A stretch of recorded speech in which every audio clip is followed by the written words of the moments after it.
welcome back to Nails and Yap. So today I'm joined by Tash, aka the Creative Nail Academy, and she's here today to talk to me all about being an educator. But rather than it being kind of how to get into education, it's more about what happens in the training room and what she wishes students knew before they did a training course. So I'm really excited to get started. But first, what are we doing on your nails? So we need to add some length to these boys. Yes. I do like my nails to be quite basic. I'm typically French. I'm very conscious that I've got very short fingers, so I don't like colour that's in your face. It's Right, just okay. me. I like to keep them quite subtle. But I do like chrome. I like a little bit of cat's eye. So whatever you fancy. Okay. I've got actually quite a nice cat eye. I'll show you. I say I'll show you, but can't find it. Where's it going there? I've got this cat eye, which is quite pretty. It's got a bit of an iridescence to it. Oh yeah. And it goes really nicely over like a sort of builder jewellery. I know we're doing the extensions, but like over a nude colour. Perfect. Looks really nice. It's very subtle. It's not like bright silver, but it's like gives a bit of shimmer. Perfect. So something like that. Yeah. Beautiful. Let's do it. for it. Nail me up. Nail me up. So, do you want to tell everyone a little bit about who you are and a brief background into how you got into nails? So, I am Tash from the Creative Nail Academy. I started my journey in nails about 17 to 18 years ago. I did my initial training and I just started with like the day courses that you'd go on, learning very basic acrylic many years ago. I think gel polish was barely brand new back then. Yeah. Started working on family and friends as I had a full-time job at the time. And then had my second child, realised I didn't want to go back to work basically. Yeah. So I was very lucky that I've got a very lovely husband that is very supportive, and he kind of said, look, you don't want to go back, why don't you set up your nails? And that's exactly like I did. I set up in my kitchen at home. So that would have been about 14 years ago. Wow. Set up in my kitchen at home. 6 months after that, realised how busy I was getting just doing nails. So I had like an extension built on the side of my house. It's now fully functioning salon, academy, and just built on that from, built on the nails with other treatments such as massage, facials, waxing, etc, etc. And then in lockdown, I decided to do my teaching qualifications. Yeah. And the rest is history. So you've been training for like 6 years now then, yeah? Yes. So I qualified my teaching 6 years ago, and I was really lucky that I got a job in a local beauty school and teaching level 3 courses and like ABT accredited courses. So I've been doing that for 6 years, and then 3 years ago I got my job with Nail Order. Yeah. Teaching for those within my own salon, but I also do my own courses within my own salon, which is why it's called an academy. Amazing. Yeah. So you've been training people for 6 years, which is a long time. Yeah. So obviously you must have seen a lot. A lot, good and bad, right? Yeah. I'm guessing. Oh yeah. What do you see kind of time and time again in the classroom? With particularly the level 3 courses, I don't think that the students some students don't realise how much work is involved. They don't sort of see the theory that's involved in it. For instance, with the level 3 nail course, like level 3 nail technology, there are like 9 written assignments, and these assignments are really in depth. Like I really do push my students. I will ask the why, where, when, how, and what from the questions. So I think they come along and they just think, oh, it's just nails. I can do nails. So they don't realise the actual theory that's involved and how much it actually takes to get that qualification in the end. Yeah, I was really surprised when I did my first course and I got sent the booklet and it was all about like the nail anatomy. Yeah. And obviously you need to know the nail anatomy if you're working on a nail, but as a beginner, having never looked into a course before, I just signed up for one, I was like, I thought I'd just go and learn how to do Do like nails. how am I cutting the I can do cuticle, how nails. can I file that shape. I never thought I'd be learning about like the nail matrix. Because I can do nails. Yeah. Anyone can do, Yeah. This is it. And I think also, particularly with the level 3, you have to start with the basics. You have to start with mani pedi. Mhm. It is the basics. And again, I think a lot of people come in and it's like, but I want to do acrylic. I'm like, we can't just start with that. You've got to start at the basics. Yeah. And there are a lot of assessments involved. I mean, the mani pedi assessments, there are 6, and then there are 4 Wow. acrylic assessments. So there is a lot of work involved and a lot of commitment. So it is hard work for the students. You've always got to make sure that you've got time to give the course, basically, and dedication that it needs. You can't half-arse it, can you? No. Do you find that happens a lot though, where people do that and then like have you ever had to fail anyone because of it? Yes. So what you tend to find is it's quite common people will enroll on a course, begin the first couple of weeks, and then it kind of clicks in how much work is actually involved, and they'll either drop out or just decide it's not for them and Right. not come back. Because again, I think a lot of people think, oh, it's nails, I can do nails, it's easy. How do you feel when that happens? Do you ever, like, especially at the start, did you ever feel like that's my fault or something I could have done? Did you feel like guilt almost? I take things really, really personally. So, especially when I first started teaching, everything was so personal. Like, oh my gosh, why aren't they coming back? Did I do something? Did I upset them? But I think as the years have gone on, I just make it really clear to the students now, like, this is going to be hard. I'm going to give you 110%. And I want that back, because I want you to succeed. I want you to do this, and I'll help you every way that I can. But like I say, people have a lot of commitments, like, because obviously with the course, there's such a wide range of age groups. You've got from, just leaving school to, people in their 40s, and everyone's got different commitments at different stages of life, haven't they? So that's what I would say, is you've just got to be prepared to kind of give that commitment, I think. Yeah, I think that's a really good tip actually, because I was so guilty of that as well myself. Like, you never are you though? You kind of I don't know. You just need pretty nails. I find that even with clients though, people when I'm chatting to them, and I'll explain things like this. One of them said to me once, "Wow, you have to know a lot to do this, don't you?" And I was like, yeah, you do. And on one hand, you could be offended by that as an LTEC, because you're like, oh, what you think? Because it's like a girly little job, but it's not. You don't have to be smart to do it, or you don't have to put work into it. But I didn't even realize how much work went into it when I joined my first course. So, like, of course, clients don't realize how much you have to know. Yeah, you do have to know a lot, don't you? But I find, because I'm really geeky, I love the science, and I love courses. I'm a bit of a geek. I'm always doing training courses, even now, being old school. So I'm still learning, but I find that the clients like to listen to what you have learned as well. Like, I've had clients, they love learning about all the different parts of the nail and me telling them things. I think it helps them feel like they're in safe hands though. Yeah, hugely. Because if they're like, oh, I've got a, do you know why this is happening? You're like, oh, I don't know. Oh, I don't know. Oh, it can happen sometimes. But if you're like, oh, well, what that is the structure of the nail here, and and your side always overfouled when you first came to me, so so then the structure wasn't there. And they're like, oh, right, you know your shit. Now I trust you. Now I want you as my nail tech. And clients say to me, you're not just an nail tech, are you? I'm like, no. You get the whole deal. You get the whole deal. Yeah, there's no just around here. No. So obviously you get people kind of coming to you unprepared for what the course is going to entail. But say like they've got there, they're arrived, they're on the course. What mistakes do you see on the actual course when they start practicing and learning? I wouldn't say mistakes as such, because it's all about learning, holding a file.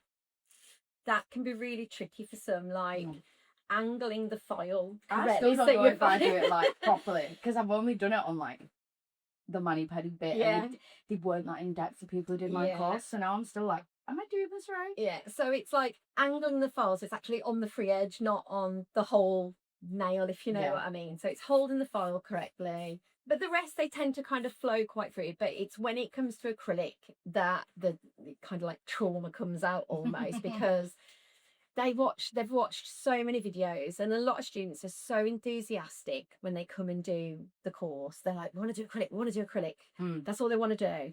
And then they come to do acrylic and they're like, oh, it's the actual process of it. And then not only that, the filing of it, of like refining it. And I've had students like be refining their acrylic and they're like, tired now, can I stop? No, carry on. So not mistakes, it's just the process. I think they all expect to be able to do acrylic straight away because of all the videos I've seen and how easy it looks online. But what I stress to them is like, that person has been doing it for years. It's not like day one. Ruining acrylic brushes is always number one as well, like just through not cleaning their brushes properly. So I'm always like, it's one thing I do end up shouting in classes, wipe your brush, wipe your brush, wipe your brush. And I always tell them, do not buy an expensive brush. So I send them like a list of recommended cheaper brushes while they're learning acrylic, so that they don't end up wasting like £40 on an acrylic brush that they're just going to ruin because they're not cleaning it properly. And we've all been there when we started with acrylic. I did, because we all started somewhere. So yeah, those look at the common things are like just the acrylic process, the cleaning of the brush, and just the holding of the file. It's like, right, angle it. And I think because I'm left-handed, a lot of students are right-handed, so I then it's really they kind of try and imitate what I'm doing, and I'm like, no, use your right hand. Reverse it. I never would have thought about that. Of course, people just copy what they see. So they're trying to file with their left hand, and I'm like, are you left-handed? And they're like, no. Like, use your right hand. It's like when you're writing, use your right hand. I bet that you've got a list of things now that you never thought you'd have to say to people, don't you? Yeah. And like, I never thought I'd have to tell someone to use the dominant hand. Use the dominant hand, But here we are. Yeah. Interesting that you say about the videos, because I bet like back in the day that wasn't as much of an issue.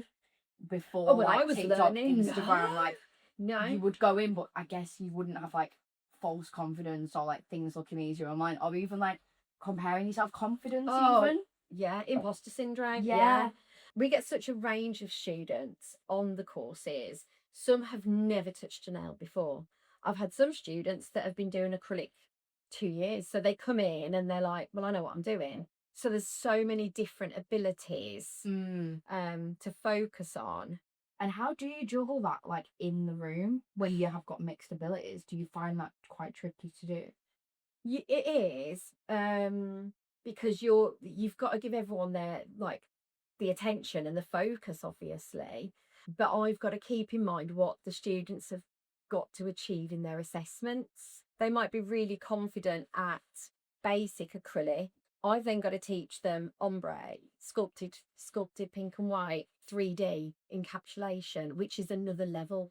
They might not have done that, so it's kind of working with everyone and everyone's strengths so that I can sort of identify the ones that do need that little bit of extra help and support. And I do offer like extra days for them to come in and have that additional practice. Yeah, so it's not just sort of like you have to get it within this time and treat everyone the same level and you should get it in this day. Some people might take longer, some less. Yeah.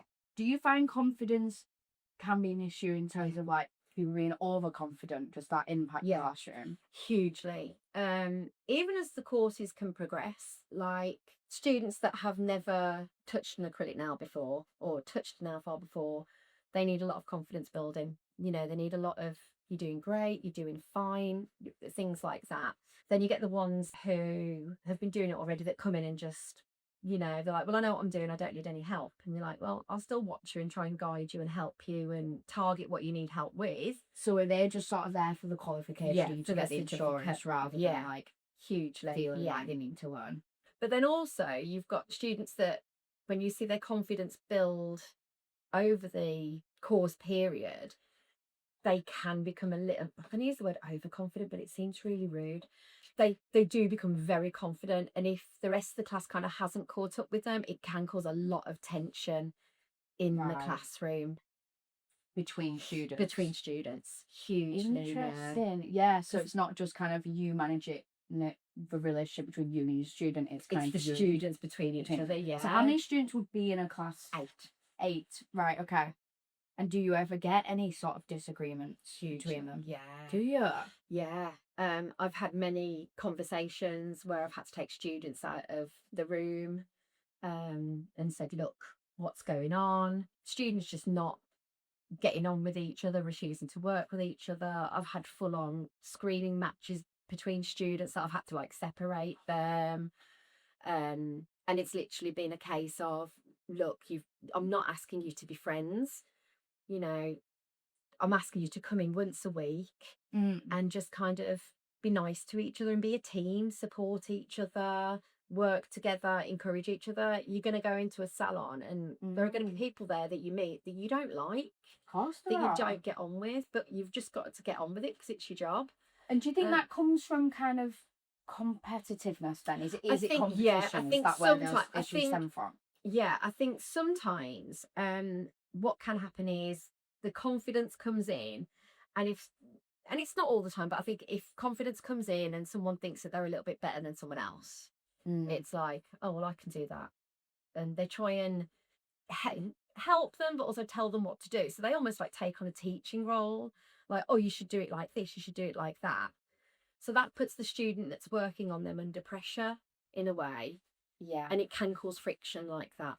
Yeah. And I imagine tricky for you because then if they're saying something wrong advice, then you've got to be like, no, I'm the teacher. Yeah. Without trying to throw your weight around too much. Yeah. And, very delicate. Yeah. Delicate. It's like juggling spinning many plates. Yeah. And do you find some students are trickier than others to teach in terms of like, are the quieter ones harder or the louder ones? Like, do you have any students that you find harder? I've not come across that. Right, okay. Because they all come in, at the end of the day, they all come in wanting the same outcome. At the end of the day, they want to learn how to do nails. They want to learn the skills. So even on day one, I kind of stress that to them, like, I want this to be a team. Treat it as if you're in a salon, you know, treat each other nicely, respectfully. Any problems, talk to me. So I have been, the groundwork. Yeah. And I state that from day one, like, we're a team, like, you're all equal. We're all here for the same reason at the end of the day. And let's have, I mean, I try and sort of stress, let's just have fun with it as well. Nails are fun. And also, surely, like, because the people I met on my courses, I met for like a day max. Yeah. And then we all went off and did our own thing. And a lot of us hadn't yet set up our businesses. Yeah. So we couldn't follow each other online or follow each other's journeys. So unless, like, you know, I recognise them online and they've done well and have a lot of followers or whatever online, I'll probably never know where those people ended up. So I suppose in your kind of circumstances where you're saying it's, you know, once a week and stuff, people coming in and meeting each other, they've got that opportunity to make some actual industry mates, haven't they, from the off? Yeah. And get support after they leave the classroom, which is so unique. Yeah. I mean, I'm still friends with people that I trained with. I still talk to them. We're still friends, still meet up. Some of them have come and done some of my courses, my own courses. Yeah. So they have got that opportunity. But then that can also be a negative, because if you've got students that aren't getting on, cliques are created, and it can cause issues then where, you know, it can feel like other people are being left out of certain cliques and things. You like have that. to just be really mindful to monitor that, get on it straight away, shut it down. Yeah, straight away. I feel like you would be no nonsense anyway, and not take bullshit. Yeah, I'm gonna say what you see. Like, as soon as I see something developing, I'm like, right, outside, let's have a chat. Yeah, we're not treating people like this. Yeah, we're not. It's good lessons to learn though as well from you versus like their boss, because they're about to get fired. Yeah, the boss won't tolerate it. Yeah. Why should you? I guess. Yeah. Yeah. Do you ever get anyone in who's been taught before and has bad habits? Is that a problem you've ever come across? No. Or were you always dealing with complete No. beginners? No, like I've had some students that have like been doing the odd bit of nails here and there. They've not developed bad habits, just different. I suppose they've just enhanced what they're already doing. Like if they've been using an e-file, I can show them like actually angle it like that. And they've like, say if I see them prepping an LB file and they're actually dragging it over the nail, I'm like, right, no, hold it like this. So it's more correcting. Right. You don't find that you're like, oh God, now I've got to like, No, I was starting from a harder place because I'm undoing previous. No, and right, that's good. No, and they've always been really like appreciative, like, oh, I didn't realise I was doing that like wrong and things like that. And it's like, again, on day one, I say to them, look, I'm giving you my 17-year-old nail brain. Yeah. Take it and run. Yeah. Just take it and run. Enjoy it. I'm going to give you what I can. And then you just fly with that. Yeah. Do you find it's changed from when you very first started as well, in terms of like, has social media impacted that? Or I think social media's put a lot of pressure on people because, again, they expect to be able to paint gel polish on beautifully or apply acrylic beautifully without having to file it and refine it, shape tips easily, and it isn't easy when you're starting out. No. Like, it is not easy. So that's why I don't want to learn acrylic. yeah, because I'm like, the idea of going back to being a beginner, complete beginner, not knowing what I'm doing and being really shit at it. Yeah. I hate the idea. It can really affect the yeah, I hate the idea. So I think social media, it puts a lot of pressure on people, but it's like, look, you do you. Don't compare yourself. You do you. Stay in your lane. Focus on what you want to do. Don't worry about what Barbara next door's doing to you. Yeah. Focus on what you want to do. So you mentioned you do a few different types of training courses, like the accredited and the level 3, was it? Yeah.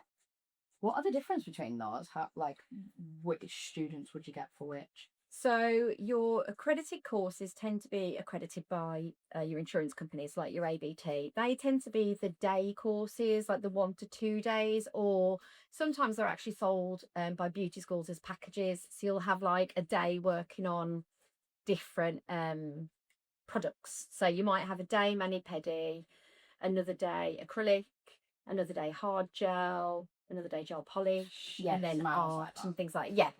Yeah.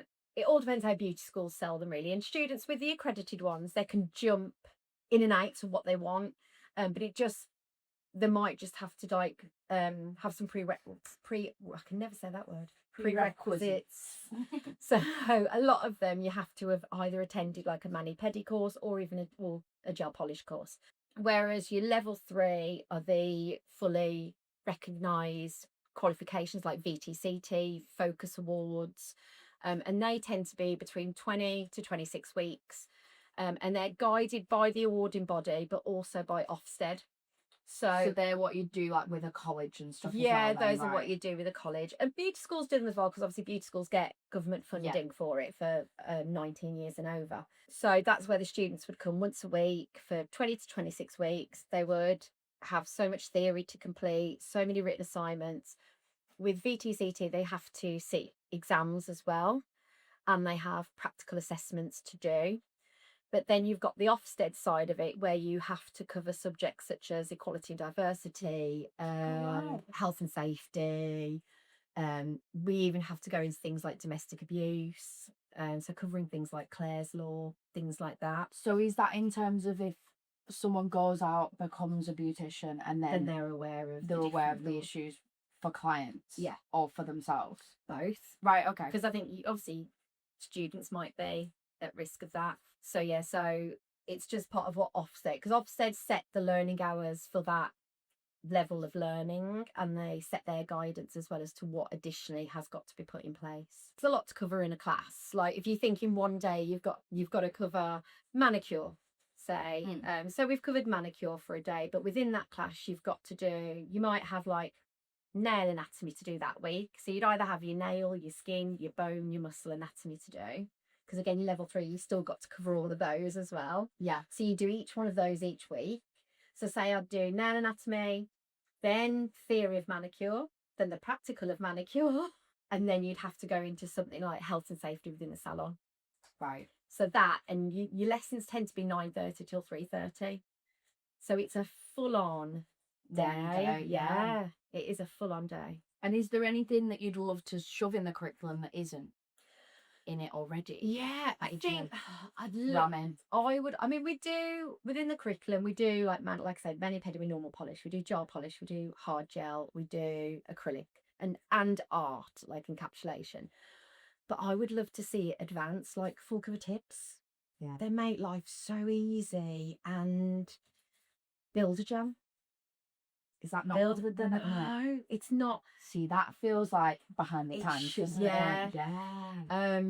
So I'd love to bring it like up to date, where like, yeah, you're gonna have so many weeks to focus on full cover tips, because someone might not be built for hard gel or acrylic or something. They might just not get it. As like an educator, I don't want someone to fail and feel like that they're doing badly. I want to watch them succeed and be able just to smash out a set of nails and do really, really well. So if I can make their life easier out in the industry, I'm going to do that. I reckon as well, like social media or like business. Yeah, yeah. See, we have to cover that as well. Yeah. I forgot to mention that earlier. So as part of my course, I go a bit OCD. I'm very much an OCD educator. I will work on like how you take good photos, how you manage your social media, how you would go and set up your business if you're going to go mobile or set up your own salon, what insurances you need, how you do your taxes. So even that's still involved in like the levels. Yeah. There's a lot of work. No, that sounds really thorough though, which is what's needed. It's just mad that there's no builder gel. Yeah. You've got all that stuff, but then not builder gel. Yeah. That's mental. Whether it's different in colleges. So I'm speaking from a beauty school point of view, where we're still monitored by Ofsted and the awarding body. So we still have inspections, we still have Ofsted inspections, we still get the awarding body assessors come out and assess us like a couple of times a year. Whether it's different in colleges, because they have a whole school year, don't they, to do that. So whether they provide workshops where someone can go in and do this with the students, I don't know. Yeah, that would be good, wouldn't it? It would be amazing. Yeah. Might send out some letters. Because I need another job. Why not? Yeah, you've not got enough on your plate. Yeah. Do you find there's a difference with age then? You know, say like if you get older students in versus like younger, do you find the difference, or is it personality? I think it's just personalities. The young ones are always a little bit more adventurous. They're always the ones that are keen to get into acrylic and all the adventurous art stuff. The more mature students, they're like, oh gosh, I'm the oldest here. They get a bit like, oh my God. And I'm like, whoa, I'm older than you. You're fine. Yeah, you got this. You're fine. They tend to take their time a little bit more and can be a little bit more patient. So that's what I find that comes with age. And they can take on like, I find it lovely. There are times they take on like a mama bear role with the younger ones. Yeah. And they become really lovely with them. Yeah. So most of your students, when they finish then, do you find they go into salons, or do you find it's kind of mobile, or what's most people's setups? I think I think there's a good split, to be honest. Like I have messages of students like, oh my God, like they'll always keep in touch with me because they have me on social media. Oh, that's nice. But they're like, oh my gosh, I've just got a job in a salon. And I'm like, I'm all there praising them, things like that, you know, sending them all the good vibes. But yeah, I think the mature students who have probably got children at home, they're the ones that are setting up at home. Yeah. A bit like how I started out. But the younger ones are the ones that want to go into a salon and get the experience. So I always tell them, like, when they come in to finish the course, we always do a session on like CVs anyway.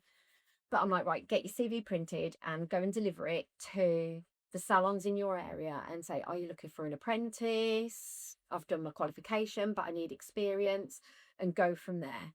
And that's what I always advise them to do. Do you find there's a difference now in terms of people do just set up by themselves? There's a lot more setting up on their own now. Like, are there many salon jobs? I don't know. I've never looked for one. Like, no, I've neither. Much anymore. I think the apprenticeship road is very, very common now. Right. Or the junior nail tech kind of role within a salon. But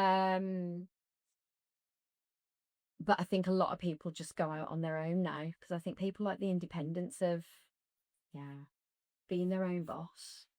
Yeah, yeah. I do think though being in a salon would I did a whole episode about the difference between like salon versus like self-employed. Yeah. But one thing I think I would have got like really gained personally from being in a salon, I think would be speed. Yeah. Because your boss Yeah, ain't messing yeah. around. Your boss is like, oh, They well, want you it in and takes you out. 2 hours Yeah. to do a build to gel. Yeah. That's fine. That's how long it takes. Like your boss is like, no, that needs to be an hour. Yeah. Get your And speed down. That's what I try when it comes to the assessments for the level 3s. I kind of focus with them and I'm like, right, you've got 2 hours to do this assessment. Yeah. And like for a full manicure treatment, I'm like, you've got 45 minutes. Yeah. And if they don't do it in that time, that's a referred assessment. They have to repeat it. Right. Yeah. So it is really hard. And that is where the stress of assessments can really affect students and can also affect the standard of work, really, because they find themselves rushing. They might have done amazing nails in class, but when they're put under pressure of not only assessment conditions, where I'm walking around assessing them, watching them, questioning them, they're also timed and they can feel really, really pressured with that, and it can affect them hugely. Which is why I always advise, get a kit, and the more you can do at home, the better. Yeah. I mean, I remember when I did my nail tech training, I built myself a practice hand, and I'd use like the timer on my phone, and I'd time myself doing one hand of acrylic nails, and I'd get my mum in and my nan in and cousins for like manicures and pedicures, and I would set the timer and make sure I was completing them in time, because just rocking up one day a week isn't gonna do it. Yeah, it's not Get enough, that practice in at home and get the timings down and the skill down. Like I say, one day a week isn't enough. Even now though, like I've been working in the salon for a while, and I just even now think I need to time myself again and time my prep, time my this, and work out where my little like time sucks are, and where I have got room for improvement. Yeah. I was saying before, wasn't I? We run like a social club for nail techs in Manchester. Yeah. And then there was a girl who came to our most recent one, and she was saying her prep's like 15 minutes. And I was like, oh my word, how? Mine's an hour, but then someone else was like, I'm half an hour, I'm 45 minutes. And obviously it depends on the products you're using and what the brand recommends as well. Yeah. For me, I don't think I could ever do thorough enough prep for the brand I use. Yeah. In less than 40. Yeah. Maybe I could get it to 30 push, but I'm an hour a lot of the time, and I need to get that down. I spend more time on prep than anything else. Touch wood. I don't have retention issues, so I'm not doing anything wrong then. If there's no retention issues in every product that I use, there's no retention issues. If it ain't broke, don't fix it. This is it. So I'm doing something right. Yeah. I think also it depends on that client. If you've got a client that is coming to you every 2-3 weeks, their cuticles are used to being prepped, so you probably can get a little bit quicker. Or when you get a new client with like sticky juicy cuticles, not juicy though. Do you ever get the ones where they stick it and they're hard and tough? And I'm thinking, are you going over again and it's again, almost and doing a bit and then again and a bit and again, and you're like, oh my god, this is long. Yeah, it's almost like they need the old school cuticle remover, like the cream that we used to use back in manicure days. I really forget sometimes time is money. Like I'm not necessarily business minded in that sense. I think because I'm just having a nice time, I'm having a chat, and I forget this is your job and you need to be quicker because then you can get more people in and then you can earn more money. Like we need to think with a business mind here, and I don't a lot of the time. Like for me, some of my clients have been with me. I've still got my very first paying client. I love that. Like 15 years on, 15 years on, I can't get rid of her. I don't know who needs help more, me or her. But the only break she has ever had from nails was during COVID. Wow. That's the only time she didn't come to me. Every 3 weeks, consistently. So I feel very lucky. But when you've had someone in your life for that long, you become friends and you catch up with each other. When you only see each other once every 3 weeks, you catch up with each other. So appointments can take longer. Whereas I think, because I do a lot of other treatments, when you do something like massage or a facial, it is timed. You know, you've got a 30-minute massage or a 60-minute facial, and they're not necessarily chatty appointments, are they? No, But it is with people not nails, necessarily want to be yeah. yakking down your ear about Well, their they're day. having a massage. Yeah, they're trying to relax. That Laura, please stop telling me about your latest Apple TV obsession. Don't give a shit. Yeah. No, that's so true, isn't it? Like, those are timed appointments, whereas nails, like, obviously, if you've got another client coming in afterwards, you do need to keep an eye on the clock, but it's not timed in the same way of, like, clock's up, you're done. Like, you can't go on like this now because it's been an hour. You're done, off your fault, you're out. See, It's you're done. It's done when it's done, isn't it? Yeah. Easy to overrun if you're not careful. But like I say, in a salon, you are timed when it comes to nails, and if you don't cut it, you don't cut it. So. No. One of my last guests was saying when she was in a salon, she had the owner stand behind her client at one point and tap. She was chatting too much and she tapped her watch and was like, "Come on." That's the fear. That would make me sick. Yeah. That would make me. But I think I need that sometimes. I could do with her just standing and kind of be like, "Come on." No, that would make me.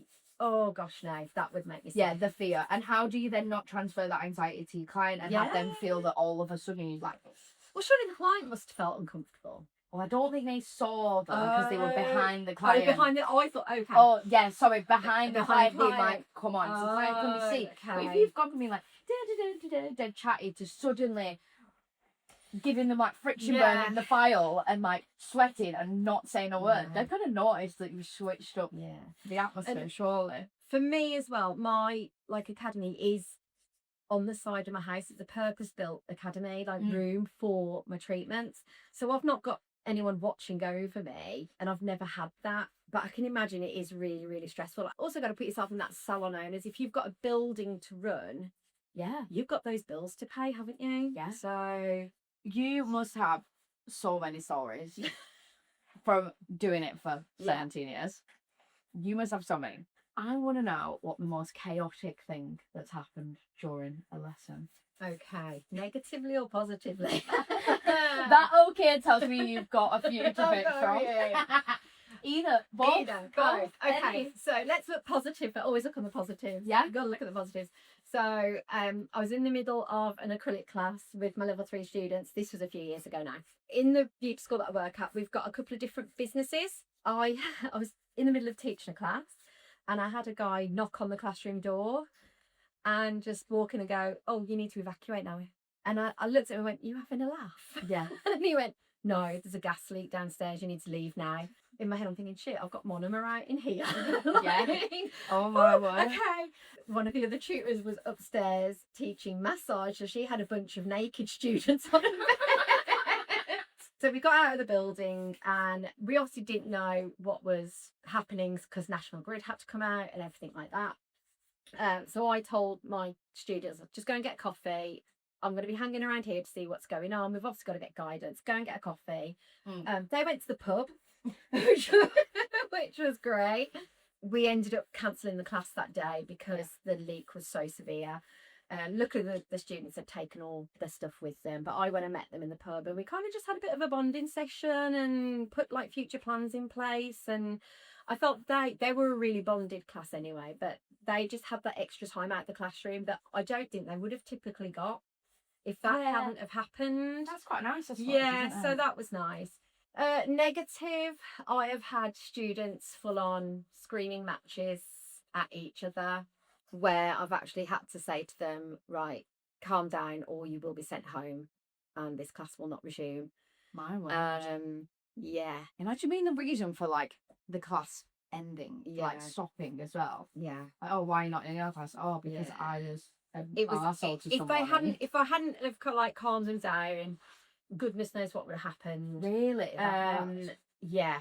And this was only on like a day course, so it's not like they'd been together a long time. How kind of much of an Aggie, how Aggie as a person do you have to be? It was really to fall out with someone on a day course. Yeah, it was really difficult. But I just had to kind of take control and say to them, look, this is how it's going to be. If we can't do that, we're going to go home and you're not going to be welcome back. They got it together. thankfully. I was actually teaching massage, because I don't just teach nails, I teach massage and beauty as well. But I had to kind of put them at either end of the room and like put privacy screens up between them just so they could stay away from each other. Yeah. So That is so extreme. Privacy screen on a yeah. 1-day course. How did you not just be like, get a grip, grow up? Like, Oh, how don't do you bite your tongue? so once they calmed down, I did have a very good moment with them. Yeah. And I was like, look, I have never experienced this in a classroom before. This is not how we behave. It is not What was the professional. issue over? Just personalities clashing. That's what it was.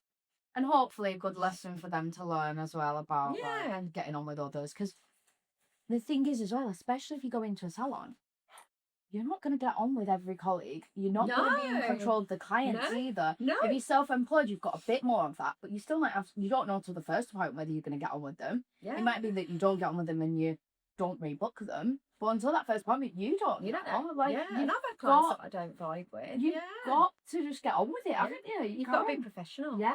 Yeah, I've had clients that I don't vibe with, and I'm like, oh, I don't think I want you coming back. Was that just general, like, we're not gelling rather than like issues? Yeah. I've had that before. And I gave them a second chance. I did give them a second chance, because I thought maybe it wasn't, she was just a bit offish and a bit rude, and I just thought, oh, maybe it's just first time nerves. People get anxious when they see someone for the first time, don't they? So I just thought, do you know what? Benefit of the doubt. She wants another appointment. Let's go for it. I'm all about like second chances, and you know. Yeah, you never know. They might have had the worst news of their life that day, Exactly. but didn't want to let you down. Yeah, but they're not in the mood to be super fun. It's only happened that one time, so I've been quite lucky in all the years. Are you ready for a nightmare from the nail desk, which is my agony aunt section? Okay. We get to the agony aunt, so we solve the dilemma. Yes. Right, Let's go. go. Hi, I've been doing nails for 3 months. My friend booked in with me months ago, and I did matrix because we're close. She started recommending me to her other friends and telling them they'll get the same price too. I never agreed to that, and the matrix price barely covers my cost. But I needed content to post. I wanted to get more confident first before charging full price. I don't want to make things awkward with her, but I can't keep doing sets for no money. She's very sensitive, so I don't know how to say something without her calling me ungrateful for the referrals. Put myself in that nail tech's position, because I've obviously done friends' nails, and when I first started out, I was doing like family rates, friends' rates.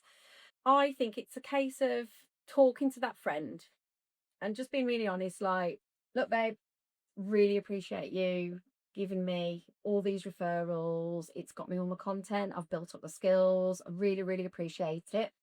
Obviously, I'm going to keep you at your mate rates, but all these lovely people you've referred to me, I'm going to have to tell them that I'm going up to my normal prices, and explain to them that it was like a student price kind of thing. Yeah, and then just tell those individual clients when they come, like, I'm really sorry, this is going to be the last appointment that I do for you at this price. Yeah. This is my new price list, and print out the price list to give to them, just so they've got a copy of it, and then they can choose whether they come back or not. Yeah, they're not surprised that they tell out the next time. Yeah, give them that kind of grace period, and just explain they were like model prices, and I've had to put my prices up because of it's my job. Yeah, basically. I reckon as well, like, you could almost make your mate feel super special. And like, these are mates raised prices just for This you. is for you. Like, just you're sensitive, like, big her up a bit. Be Yeah, like, that's what I said. Like, really, oh, babe, thank you so much. I really appreciate it. You're going to stay at this price. Yeah. But as well, keep your mouth shut. Yeah. It's just for you. Yeah. No one else. 'Cause you're special. So if anyone asks how much the price is, by the way, yeah, it's this much. Yeah. But don't tell them that you've got a special price. But you're so special. Yeah. I think that's how I would do it. Yeah, I think she sounds like a really nice friend, actually. She's referred loads of people to you. She's obviously liked your work. She's been chatting about you in spaces you're not in, which is lovely. Yeah. Like, she's been complimenting you when you can't hear her. She's just got a bit enthusiastic by being like, oh my God, my friend's just started nails. Yeah. She's done these. Oh, how much? 20 quid. Oh, amazing. Oh, wait. She won't even realise that. Yeah, and because she won't, like you just said, she might not realise that it's mates rate. She might think that is the price. Perfect. Well, thank you so much for joining me. I think we've covered quite a lot there. Is there anything else you wanted to cover? Or? No, just thank you. It's been a very long time since I've had someone do my nails. And I love it. Let me just get your top coat on. Yeah. We'll show the nails up close, but we've gone with Nail Orders gel extensions, full cover tips, coat of I Do, which is my fave nude gel we do because it looks like a builder gel. Yeah. So if I'm ever doing a gel polish and you want that like French or like a builder gel Love it. look, the Inspo's builder, Yeah. but they're not getting builder. And then I have done a coat of JN Nails Fairy Cat Eye, and the shade is Sunset Ember, which is a gorge like silver cat eye, but if you just do one coat of it over like a nude, it's beautiful. It's really subtle and it catches the white really nice. It's perfect for clients who, you know, like want a bit of something. Yeah. But they're not nail art people, they're not bold. Yeah. Well, exactly like you said. Like You me. were. Yeah. They're not too bold, but they don't want like just a plain nude every time either. They're like, especially if they're like going on holiday or it's Christmas and like, Yeah. give me something but not a snowman. Yeah. I'm like, I've got you. Yeah. This cat is Bit of what you need. glitz. Yeah. Bit of glitz. Well, thank you so much for joining me and sharing all your stories. The many stories. Many stories. From a dinosaur nail tech. No, it's been really fun to hear about kind of the education side and also about like kind of the level 3 and the accreditation and things like that, because I just don't know anything about that side of the industry at all. So it's really interesting to learn about. So thank you. Pleasure. Thank you for having me. You're so welcome. Thank you so much for listening, watching, wherever you get your podcast. Please give us a like, subscribe, follow. It does help to keep this thing ticking along. I'll be joined in a couple more weeks by James from Nail the Coffin, and we're going to be talking all about what it's like to be a male nail tech within a female-led industry. So can't wait. See you soon. Bye.